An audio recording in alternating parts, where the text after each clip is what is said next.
Well, Over to welcome you. everybody, and thanks for joining us, whether you're online watching this several years into the future, or right here in the classroom where we have some students. If you own a 7D camera, you can consider yourself, I think, quite lucky. First off, it's a really good camera. It's very, very capable of doing tons of different things.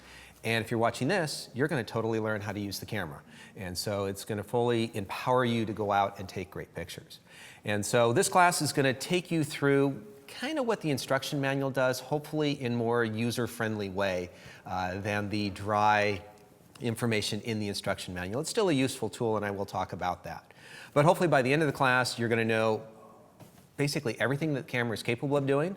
You're going to know how to adjust the camera, and hopefully you're going to feel confident enough that you can go in and do anything you want with the camera at that point. So that's where we should hopefully end the day up with. So let's go ahead and get started with this class. So Canon 7D, we're going to be breaking the class into different parts. The first part, I just want to go through a little bit of product overview to let you know what's in the camera, what you've got yourself into, and then we're going to go through the buttons and menus, and then we're going to kind of get into the menu system towards the end. Now, the instruction manual that comes with this camera has 276 pages. I figure you could reasonably spend about 9 hours reading this. And I have gone through the instruction manual page by page to pull out all the important information on this. And for many people, this is still going to be a reference because this class is going to be, well, it's going to be roughly about 5 hours in length, I think, total with all the questions and everything else. And so how can I cram 5 hours of information, or excuse me, 9 hours into 5 hours? I can't do it. There is just stuff in the instruction manual that we're not going to go into. For instance, one of the things that I found out about these cameras, which kind of surprised me, but I understand it, is that these cameras are often designed, or a lot of the features are designed for people who don't have access to computers. And I'm guessing that's not the typical user with the camera. And so there's a lot of processing that you could do in camera that would normally be done in Photoshop on a computer, in Lightroom, or a program like that. And I'm not going to dive into that. There is pages on how to print directly from the camera to a printer without going through a computer, and I'm not even going to get into that. So every once in a while, it's not that I'm copying out and I don't want to talk about something, it's just that that's not the way that most people use the camera. So I'm going to try to stay relevant to what most people are doing with the camera. But it's still an important resource, and it's a handy thing to go take a look at every once in a while when you need more specific information about a certain topic that you want to know more about. All right, so now this class is not a Photography 101 class. And unfortunately, we're not going to be looking at a lot of photos here and composition and things like that. We're going to be really diving into how does this camera work? How does this button do that sort of thing? What should I set this menu setting at? And so if you do need help in photography, if you're new to cameras and so forth, you're going to probably want to take more of a basic photography class, and I'll have more of that as we get in there. And we will cover just a few of the basics just to make sure everyone's up to a certain level of understanding, because it's kind of hard to talk about a camera when you don't know about apertures and depth of field and so forth. And so we will cover that very briefly as well. So let's do a little product overview. You know, there might be some people who are brand new to Canon. Maybe they've switched from Nikon or Sony or some other brand, or they're stepping up from a point-and-shoot camera, and this is their first, and they always usually use the same term, this is my first real camera. You know, because the point-and-shoots to them are not real cameras, but finally when they get here, they've finally joined the big club. And so the 7D, if I just had to narrow things down about what is really new and great about this camera, first off, I'd have to say the 18 megapixel sensor, that's a 1.6 crop factor. We're going to talk about that 1.6, and there's some people who don't like that, but for what I like to use this camera for and what a lot of people like to use this camera for, that's a big benefit, and there's some great advantages to that, and we'll talk more about that. 8 frames a second. There are very few cameras at this style of camera shooting 18 megapixels in an SLR that can shoot at 8 frames a second. To get more than this generally is going to cost you a lot of money, especially if you want to stay within the Canon family of cameras. It's going to jump you up to around $7,000, $6,000 to $7,000. This has a really, really good autofocus system on it. And it's not just that it's accurate, it's that it's fast and very versatile. So if you're shooting sports, it's a very, very good sports camera. And finally, my fifth kind of big point on this is it's really well built. It's weather sealed. We'll talk a little bit about that. But it's just a well-built camera that feels, in my opinion, it feels professional in the hands. I've had a lot of professional cameras in the past, and this feels very, very solid and very well built. And so it's going to be a camera that should last you a very long time. And that's the solid construction. Sometimes I get behind on my points sometimes. All right, so if you're new to the Canon family, first off, welcome to the Canon family of cameras. They've been around for a long time. They started back in 1933 making little rangefinder cameras. And then in 1959, they started making single lens reflexes, which had interchangeable lenses, viewing through the lens, which was quite nice. And then they started to get a little more serious in 1971 with the professional f1 camera. And then in 1987, things took a kind of big change when they introduced autofocus, and they introduced a whole new lens mount. And that kind of ticked off some of their older customers because they had to get all new lenses. And so if you go to a garage sale and they have a bunch of Canon lenses from the 70s, they're not going to work on this camera, at least not without lots of adapters, and they're probably not worth using, so I wouldn't recommend it. So you can kind of go back to 1987 and use all of those lenses on this particular camera. And then in 2000, we went digital. And the first Canon SLR that was digital came out, the D30. It had 3 megapixels and sold for $3,000. And that's, 50% more than this camera, and this camera has 18 megapixels. And look at how small that little screen is on the back of the camera. Back then, you can always tell how old the camera is by how small the screen is on it. So one of the things that I like most about the Canon system is that they have a huge range of cameras to choose from.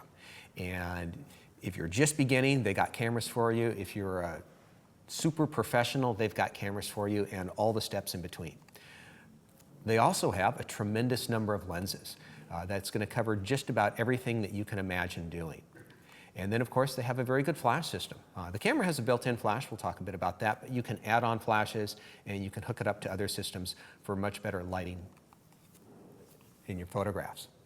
Now, the camera's positioning within the family is kind of towards the middle. I would call it the upper middle class, upper middle end of the Canon family. It's built to professional standards in many cases, I would say. It's definitely not on the entry level, but some people would call it intermediate to the professional level. So it's a very, very good camera in that regard. Now, its kind of heritage comes from the 40D and from the 5D Mark II, and then kind of from the 50D as well. And what they did is they kind of combined features from both, and they wanted to have their cropped frame camera brought up to another level. And so what they did is they put a whole new package of features together, and they introduced a lot of new things with this camera when it first came out. All right, so let's take this box, and we're going to go ahead and open it up and take a look at what's on the inside. And I kind of have listed on the screen the stuff, but I get to open a new box right now. And this is kind of a rare experience, because in some ways, I don't like buying new cameras because there's so much involved of learning the new camera. I got to get the new strap for it. I got to get this for it. I got to get that for it. I got to get the extra batteries. And so some stuff that as we go through here, so we have instructions. Okay, that's not going to do me any good at all. The instructions are much better for this for me. And so this is that very lengthy 276-page instruction manual, which is going to be helpful. Warranty cards. Let you know that you got an official product and it's not some sort of black market stolen item. There's a number of DVDs, and frankly, I've never loaded these on my computer. It kind of depends on what software you like to use. I use a program called Adobe Lightroom, and it's a great program for downloading JPEGs or raw images, organizing them. Canon supplies you with their own, but I don't know a lot of people that use it. It's a little clunky, I guess would be the word to use, but it is available if you want to get into it. Promotion material. Let's go for the good stuff. A well-packaged bubble wrap. Let's see if we can pop one of these. Oh, no, those are really good. They got new ones out now. All right. Ta-da! Do we want to do a sniff test? No, that's somebody else on the internet.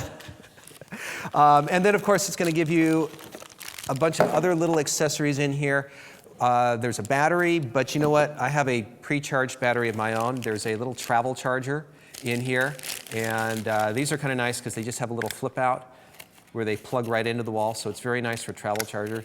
We'll talk a little bit about other chargers. If you're a professional and you need to charge your batteries really quick, there's sometimes other options on that. A camera strap and big old bright labeled EOS 7D, and these are well-built, super great straps, but I kind of like a little bit more subtle strap. Now you have a donkey strap that I really like, and how do you like that strap? I like it because it's low-key. Yeah. It doesn't scream. And it's not, I like it because it's low-key and it doesn't scream 7D. Or yeah, and it's not Canon. too big, it's not too Yeah, wide, but it's yeah. got that rubber sewn in. Yeah, so it doesn't slip off the shoulder. I like that too. Right. Yeah. I think that's a really good strap. That's one of my favorite straps. So the other little things, it comes with a USB cord for downloading the pictures to the computer. But frankly, I use a card reader, and I'll talk about that. I think it's a lot faster and a lot easier to have a card reader. And a lot of laptops now have well, they're not going to have plugins for this, so you would need a card reader. They're going to have cables so that you can hook it up to a TV to do a slideshow. But that's not something that everybody uses, so a lot of people end up with those little extra accessories. So I'm going to set some of this stuff aside and grab my few things here. Pardon me while I get this set up. And so I have a pre-charged battery, and then because I might want to take some pictures, I'm going to throw in a memory card here, and we'll talk specifically about what types of memory cards. And then I have a nice little general lens to put on here. And let's turn this camera on and really see if, ooh, right there. Perfect. Okay, so we got this, we're ready to go. And that's what you can kind of expect from the box that you're going to get, that you should officially get stuff. Now, sometimes you can buy it with a lens, or you can get it body only. And for a lot of people brand new into it, they're going to probably want to get the lens with it. It's just a really good deal. Now, the lens that comes supplied with the 7D depends on where you buy it. Usually it's a 18 to 135, or it's an 18 to 200, and neither one of those are the greatest lenses in the world. But if you're just getting started, it's a nice starter lens. So I don't have a problem with somebody getting that lens. Once you get into photography, I think everyone here in the audience has something other than the kit lens, and I'm guessing that it's because they know a little bit more about what they're doing, and they have something more specific that they're trying to gear towards. And so the kit lenses are a great starter. It's kind of like a teenager when they get a car. You know, it's not the perfect car in the world, but it's enough to get you around.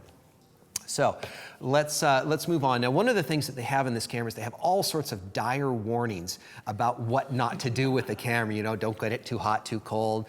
One of my favorite, don't fire the flash at someone driving a car. Don't swallow the battery is actually one of the things that's in there. I told you I went through the instruction manual. So it's pretty amazing. And I think most of us get this, don't be stupid with the camera. And so don't do obvious things like leaving it in a hot car in Phoenix in the summertime. Now, one of the things that it does say on here that we have to be careful about is about water. Now, I will mention here that it does have a magnesium alloy body to it, which is a really well-built camera body. And where is that body? There it is. And so it's got a nice metal structure to it. And as I was saying, one of the things that they say is this camera is not waterproof, do not get it wet. Now, the camera does have weather sealing, and it can handle a fair bit of water, but I typically don't like to test it. And just to give you a real good visual of how I deal with wet weather, I was recently down on the Oregon coast in February, which is not the best time to be on the Oregon coast, and I wanted to shoot some pictures in the rain, so I brought a little video clip in of how I shoot pictures in the rain. All right, so let's take a look at this. As you can hear, it's raining pretty hard, but there's a shot I really want to get, so I got to go outside and get it really quick. Okay, here we go.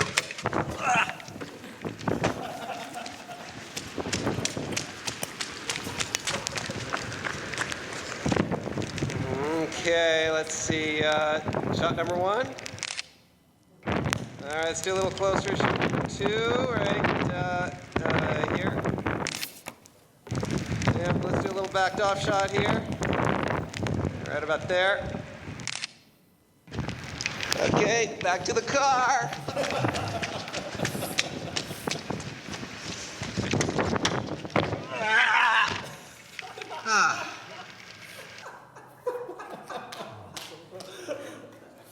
Okay, so maybe that helps you kind of visualize how you're going to shoot in the rain. I mean, I didn't have an umbrella, I didn't have anything to cover up the camera. And it's okay if it's raining out there to go get a shot like that. I just wouldn't stand out there like a fool for an hour shooting. So if you are shooting something where you are in the rain a lot, let's say like you had to shoot a high school football game, and it's in the rain, it's the state championship, you can't reschedule it, for your convenience, I would get a rain cover for it probably. The camera does do better than most. I actually have a slide here that shows some of the weather sealing on the camera and the strengthened magnesium seals where the camera's reinforced. And so it's a well-built camera, it's pretty weather sealed. It's kind of hard to get a gauge exactly on what exactly do they mean by it's weather sealed, how long a rain. It comes down to don't push it to its limit. I'm sure that if you drop it in the river, it's going to have problems. And so do be careful if it gets wet. Now, the other thing is that if it does get wet, what do you do? Well, a lot of times what will solve the problem is if you just start opening up everything. You take the memory card out, you'll take the battery out, you take the lens off, maybe even you'd pop up the flash. Actually, it's not going to do that now without all the battery in there, but just let it air dry. You don't want to take a hair dryer and blow it off or anything foolish like that. Just let it air dry, and if the water is on some sort of the electronics and it dries off, it might come back to life. And so just doing that will probably solve the problem about half the time. The other thing is that Canon is not going to be liable for damage if you hook up a non-Canon accessory, all right? And Canon is just trying to, get the lawyers out to say that they're not responsible in case something goes wrong. And if you put on a Tamron lens, like we have a couple people here have on non-Canon lenses, that's not going to damage the camera. However, there may be things in the camera, and we'll talk about this when we get into the menu system. There are features of the camera that communicate and know which lens is on the camera and can fix lens problems. And if it doesn't know about that lens, which it won't know about with Sigma and Tamron and Tokina lenses, it's not going to be able to fix those problems. And so there's a few features that you may not be able to use. It's nothing overwhelming in my opinion. Now there are other sorts of accessories like flash units and batteries and so forth. And you're going to have to make a judgment call as to whether it's worth it. Canon batteries are pretty expensive, but they're the best batteries out there. There are some other cheaper knockoff batteries that I have purchased because I needed a lot of batteries and I just needed something, and they did an okay job. They didn't damage the camera, but Canon's just not going to be held liable for that sort of situation. Now, hopefully everyone in the audience, as well as at home, has had a chance to prepare the camera. And when I talk about preparing the camera, it's going to be little things like charging the battery, putting the lens on, putting the battery in, things that I just did, getting the memory card in there.